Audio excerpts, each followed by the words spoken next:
Man, that is an old school intro at this point. It's one of the originals, and it feels just nostalgic. But okay, we are in game number 2. This best of 3, guys. Again, for the group stage, what is the group number 1? So I believe, if I understand how this works, because I think it's like a WCS format, you basically take the winner and the loser, put them together, see who moves on. It's only one advance, I believe, for group, sadly. I don't know, I'll get confirmation on that later, but spawning here in the top left corner of the map, it is the young Terran player. I believe someone's confirmed at this point. He's like 12 years old. Give it up for the orange Terran known as Aqueron here on Aqueron Wastes. Will they have to deal with Archons? I don't know. His opponent in the lower right, though, a blue Protoss, and he's got the skills to pay the bills. It is Nara. I like uncanny. I like unorthodox. You can be the best player in the world, you can be the worst player in the world, but I'll always root for the guy who does something original and different. And Nara, with those storm drops, was pretty darn cool. Aqueron's really gonna have to step up his game if he wants to stay in this tournament. I mean, it's weird. Like, he's got such good control over his units. His APM isn't anything insane, and his splitting, whether it's against storms or whether it's against banelings, has been great. It's been fantastic. But he just can't seem to keep up with production. And I'm really hoping that he can fix that here in game number 2. This is the 4th game in a row we've cast him in. Every game, all 3 times, has been the same sort of detriment, I guess you could call it. Looks like Nara is scouting out for 2 Raxes or proxy anything, actually. He just wants to make sure that that's not going to be the response to... When you do something like Storm, when you do something cheeky, typically it's like, alright, my opponent's probably going to slap me in the face right back next game. But of course, Aqueron is not doing that. He's going for 1 Reaper this time, not 5. Not anything too crazy.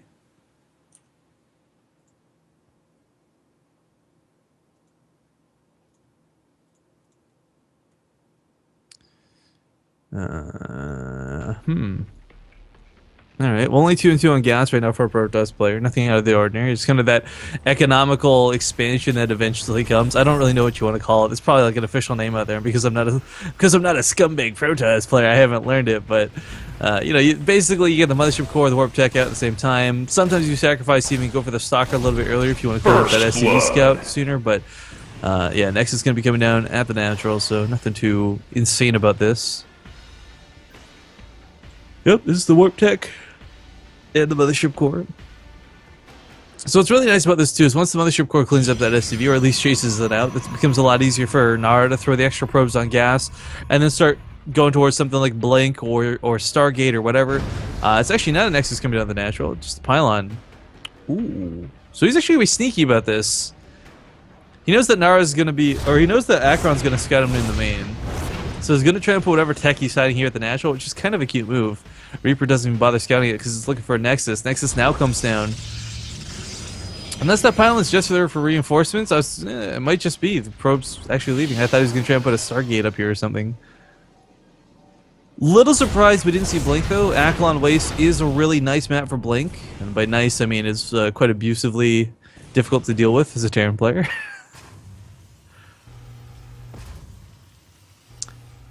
Alright, just trying to keep my eye here on Nara. I mean, for Aqueron, he's doing what standard is. He's going for the 1-1-1 opening. Gonna try and just make sure he's got something, anything available, ready.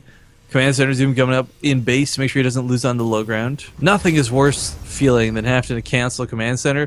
Not because of the resources lost or anything like that, but because of how long this building takes to make. So it looks like it's gonna be Twilight Council once again. Hidden Tech not actually gonna be here, and Reaper comes back for another scout. Both players lost their initial scouting workers by the looks of things, so that's okay. Well, for Nara, of course, he would have loved to have kept it alive and snuck it off to do like a proxy pylon or something, but that's not a high priority at the moment. 2 Widow Mines, 4 Marines look to be the drop of choice coming out of Aqueron. Now, this can actually be incredibly effective against what Nara's opened with here. By going for the Twilight Council, he's got... There are no forges, no Stargates, no way to detect Broad Widow Mines. So once those go down, that's something that Nara's going to actually have to deal with for quite a long time. Now here comes that Blink a little bit delayed. But like I said, Blink is so abusively good on this map. 3 gates in total, 2 bases. He's going to take some probe losses for sure. Medevac is now moving out on the map. And we'll keep an eye and see what it can get done. If there was a forge down, a cannon could be made. If there was a Stargate opener. The Oracle could always use Envision, and of course Robo makes observers, but none of those three things are available, and I think these Widow Mines are actually going to hurt Nara a lot more than they really should.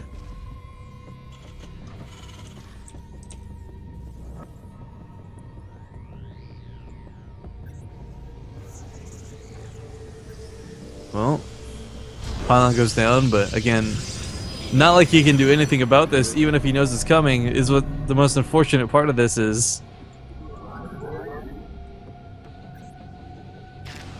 Alright, Widowmine's gonna burrow. Kills are gonna go off. Kinda wish he would have saved the Marines, but nice hits out of those Widowmines. 6 kills on one, 3 in another, and of course the Marines picking off a kill or two. So 13 workers dead at this point. Stalker's coming to respond. Aqueron's fully evacuated towards the natural at this point. It actually picks up and gets everything out of here alive. That was actually a beautiful drop out of our Terran player.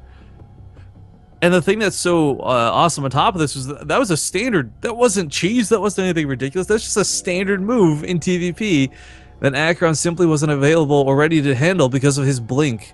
Now, of course, gonna get the observer out here in due time, but I would like to see a pylon on the other half of the map, at the third base of Aqueron, maybe. Because, of course, if he had the low ground, he could shoot at the command center that's under construction. He could pick off the reactor on the starport and back on out. I mean, pushing to the natural is just not going to be an option unless he wants to try and blink past the bunker. But really, where and when should you do that? And now he actually just revealed blink, which is a little bit scary. Stalker pressure is nothing out of the ordinary, but suddenly now that blink's available, Aqueron's going to have to be worried about dealing with the main, about the natural at the same time.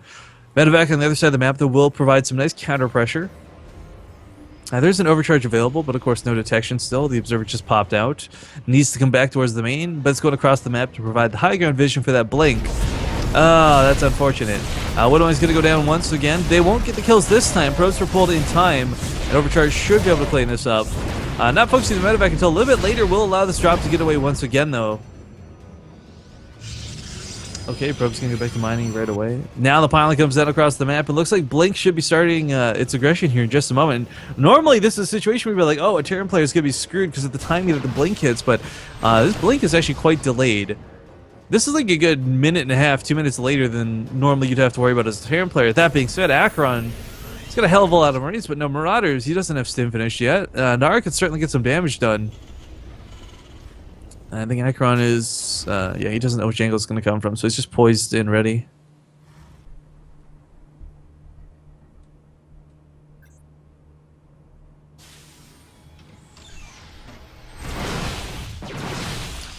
Alright, picks off the reactor.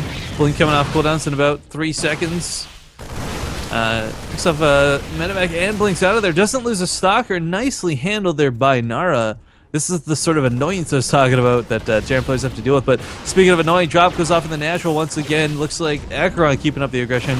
Doesn't get too many more worker kills, though. Up to 14 at this point. Scouts the Templar Archives on his way out, though. And looks like the bunker at the front of the base did fall, but costed Nara quite a few stalkers in the process. What's really scary about this, too, for Aqueron is he kind of knows that he can't afford to push out. If he does, Blink will just come towards his main. I like picking off the reactor, though. If he goes for it again, fantastic. Limiting the medevacs is going to be huge in this matchup, especially if you're going to go for storms. Not be able to heal that energy back, that's going to hurt. And looks like the full army of Aqueron's just going to go across the map saying, screw it, I'm not dealing with this. Mothership Core does have enough energy for 2 overcharges in a moment's time. So SCV's pulling the main, blinks out once again with the Stalkers. Should be able to get out alive, but man, there's nothing at home for Nara. Like, he's relying on a very, very, very low army supply count, even if you put on overcharges this, which will be late. There's so many Marauders here, the Nexus might be focused down. This base is dead. And what's worse is the Robo's going to go down with it, which means there's not going to be any Immortals. Oh, Aqueron with this really beautiful push. Good game is called. He ties up the series now 1-1.